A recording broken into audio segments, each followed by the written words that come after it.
Ахав погледна од прозорецот на палатата и завидливо се загледа во лозјето до палатата. Лозите беа бујни и здрави. И можеби, Ахав мислеше, на тоа колку се гроздовите сочни и сладки. Но него не го интересираа лозинките, ниту грозјето. Тој го посакуваше лозјето. Ова лозје може да се преобрази во прекрасна градина, полна со разни растенија, си помисли тој. А и близу е до палатата. Но лозјето не му припаѓаше на Ахав. Тоа му припаѓаше на еден човек по име Навутеј. Лозјето му припаѓало на неговото семејство многу генерации. Но ден по ден Ахав гледаше кон лозјето. И колку што повеќе гледаше, толку повеќе го посакуваше за себе. Тој стануваше завидлив. Да посакуваш туѓо, значи дека посакуваш за себе си нешто што му припаѓа на друг. Ти посакуваш тоа нешто да е твое, а не негово. Можеби има некое момче во училиштето кое има джебно ноже со различни сечила и додатоци.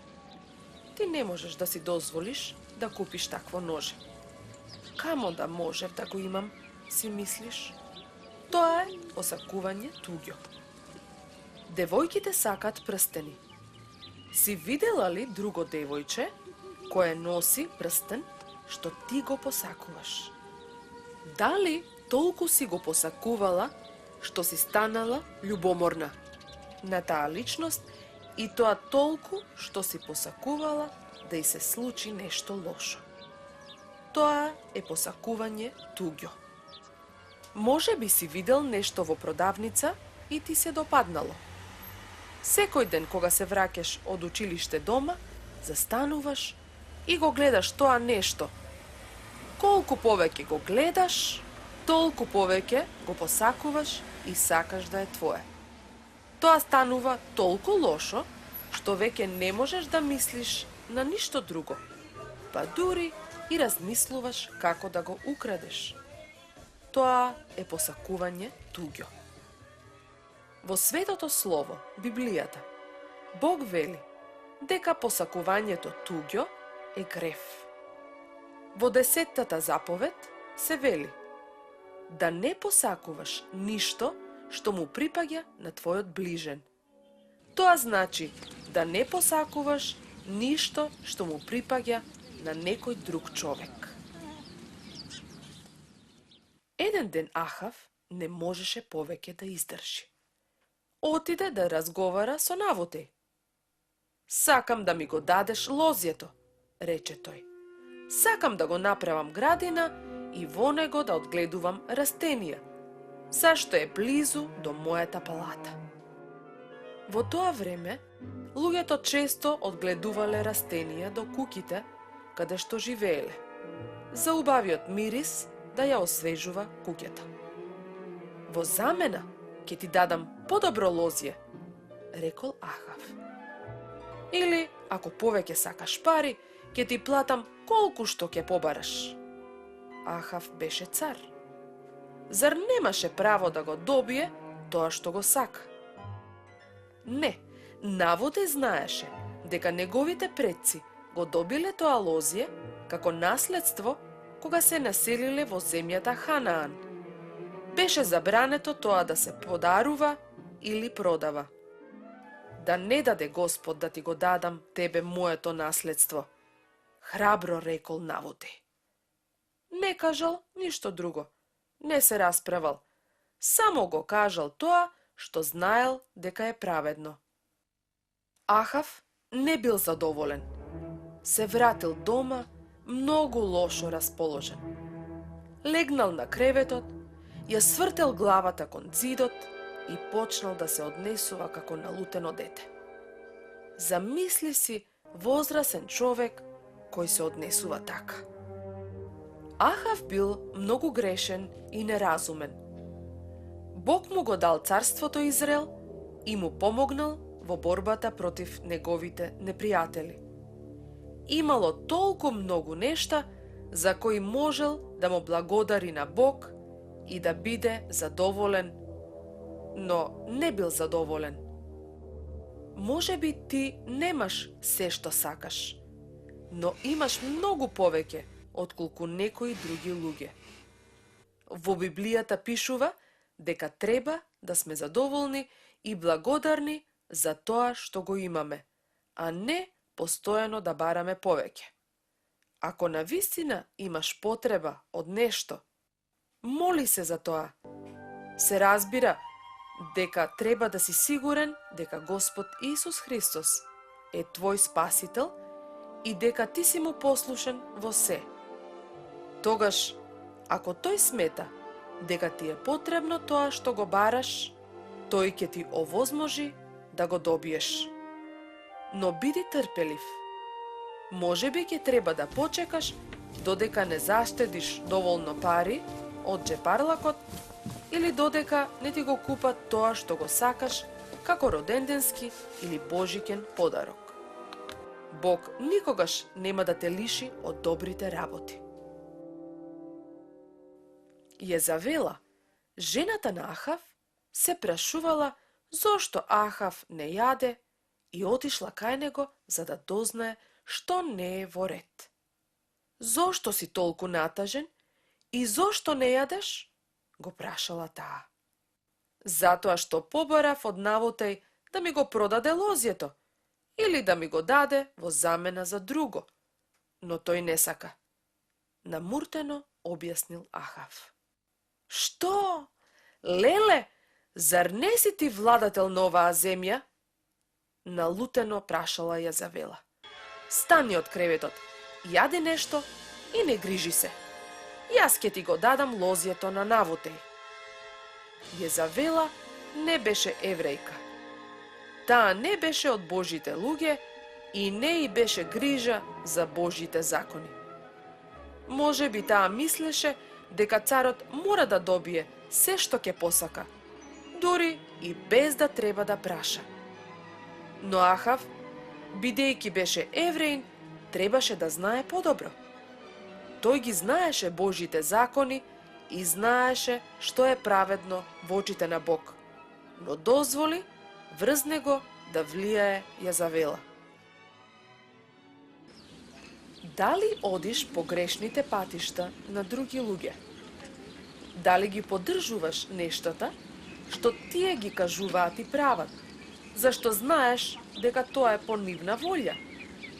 Дали ќе ги изгубиш пријателите, ако живееш на начинот што Бог го бара од тебе? Не е лесно да бидеш поинаков, но најдобро да не грешиш и да му веруваш на Господ Исус како на твој спасител. Тогаш тој ќе го управува твојот живот, за да можеш да живееш живот угоден на Бог. Језавела имаше подол план. Таа брзо отиде во својата соба и, користејќи го името на Ахав, брзо напиша писма до управниците на градот во кој живееше Навотеј. Прогласете пост и поставете го Навотеј пред сите луѓе, напиша таа. Најдете двајца нечесни луѓе кои ќе посведочат пред сите дека Навотеј го пцуел Бог и царот. Тогаш извадете го надвор од градот и каменувајте го до смрт. Таа ги запечати писмата со печатот на Ахав и ги испрати. Никој не се осмели да ја послуша Језавела. Сите знаеа дека ако не ја послушат, ќе умрат. Градските управници направиле токму така како што им беше заповедано. Го собраа народот и Навотеј беше изведен пред нив. Двајца лажни сведоци го обвинија Навотеј и рекоа: слушнавме како Навотеј го пцуе Бог и царот. Се разбира, тоа не беше вистина, но Навотеј не можеше да докаже дека е невин. Луѓето им поверуваа на лагите и беа згрозени и налутени. Тие го фатија Навутеј, го одвлекоа надвор од градските ѕидишта и го каменуваа до смрт. Навутеј загина неправедно. Во Библијата пишува дека кучињата ја излижале неговата крв од камењата. Денес светот е полн со неправди и може би ти е тешко да разбереш. Зошто Бог го дозволува тоа? Може би и кон тебе се однесуваат лошо и ти страдаш зашто правиш праведни работи. Но ако го знаеш Господ Исус како твој спасител, тој е со тебе дури и кога ти е најтешко.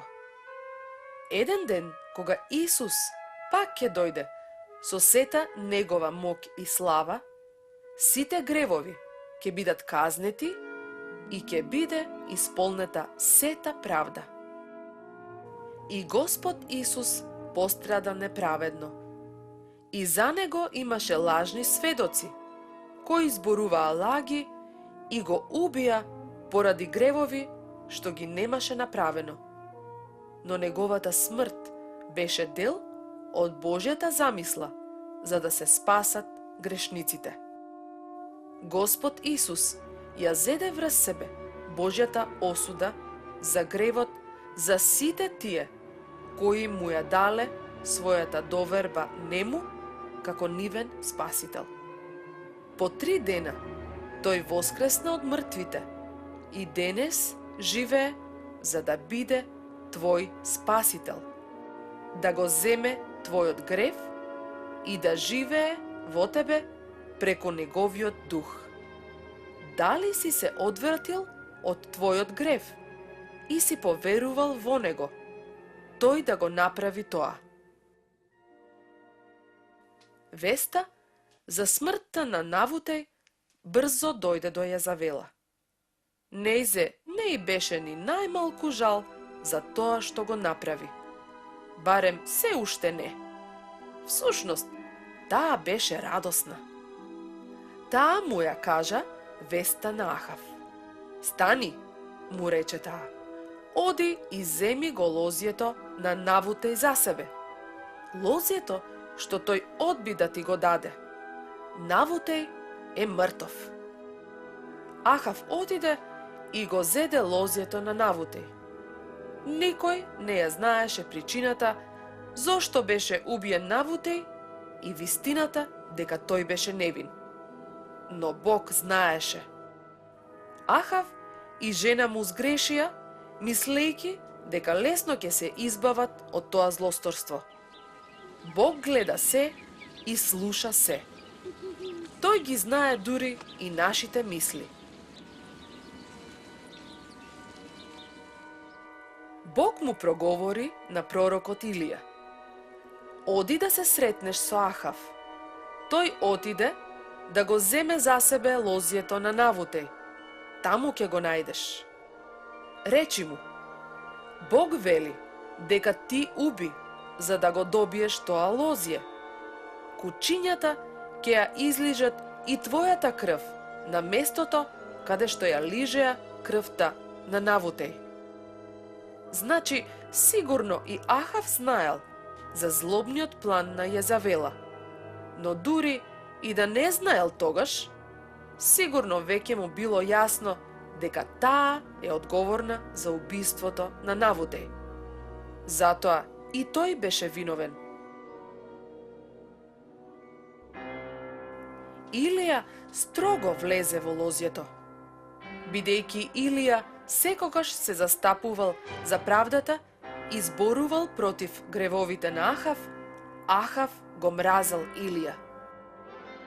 Значи, непријателу мој, ме пронајде, му се обратил Ахав на Илија. Да, те пронедов и бидејќи му се продаде на ѓаволот, за да правиш работи кои се грешни во Божите очи, Бог вели дека ќе те казни за твојата злоба. Ќе ти ги одземе синовите и никој нема да остане од твоето семејство. Ти го налути Бог и го натера народот во Израел да греши. Ако твоите синови умрат во градот, кучињата ќе ги изедат. Ако умрат во полето, птиците ќе ги исколваат. А Бог вели дека кучињата ќе ја растргнат ја завела покрај градските цидишта. Да, тоа требаше да биде ужасна казна, но гревот е нешто страшно во Божите очи.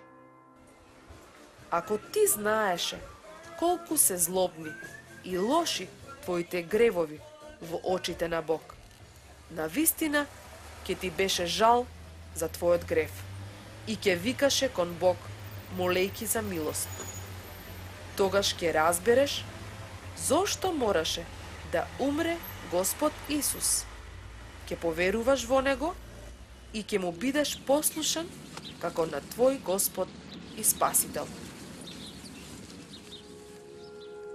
Во Библијата пишува дека немало цар кој бил позлобен од Ахав. Тој престанал да го следи вистинскиот Бог и почнал да обожава идоли, исто како паганските народи, кои Бог ги истреби од земјата Ханаан. Народот го следеше неговиот пример, па и тие обожаваа лажни богови. Дали ти им даваш лош пример на другите и со тоа ги наведуваш да грешат против Бог? Кога Ахав ја слушна Божјата порака преку Илија, се уплаши. Ја раскина облеката, се облече во грубо платно и не јадеше. Тоа обично беше знак на покаяние, дека навистина се кае за гревовите и дека веќе не сака да ги прави. Бог пак му проговори на Илија: гледаш ли како Ахав се понизи пред мене? Бидејќи тој се покаја, тоа што го кажав за неговото семејство нема да се случи додека тој е жив, туку откако ќе умре. Може би мислиш дека тоа не е честно. Но Бог знаеше дека и синовите на Ахав се зли и дека ни тие нема да му бидат послушни. Всушност, во првата книга на царствата, во Библијата, во 22 глава, во 52 стих, пишува дека синот на Ахав, Ахазија, кој подоцна стана цар, живеел исто како татко му и мајка му. Бог мора да го казни гревот, бидејќи тој е свет. Како живееш ти? Посакувањето туѓо е само еден од многуте гревови, но без оглед на тоа за кои гревови си виновен, Бог е подготвен да ти прости и да те исчисти во неговите очи. Врати се кај Господ Исус и престани да грешиш. Ако си подготвен да го замолиш, тој ќе ти ги измени срцето и животот и ти ќе можеш да живееш на начин што ќе биде по неговата волја.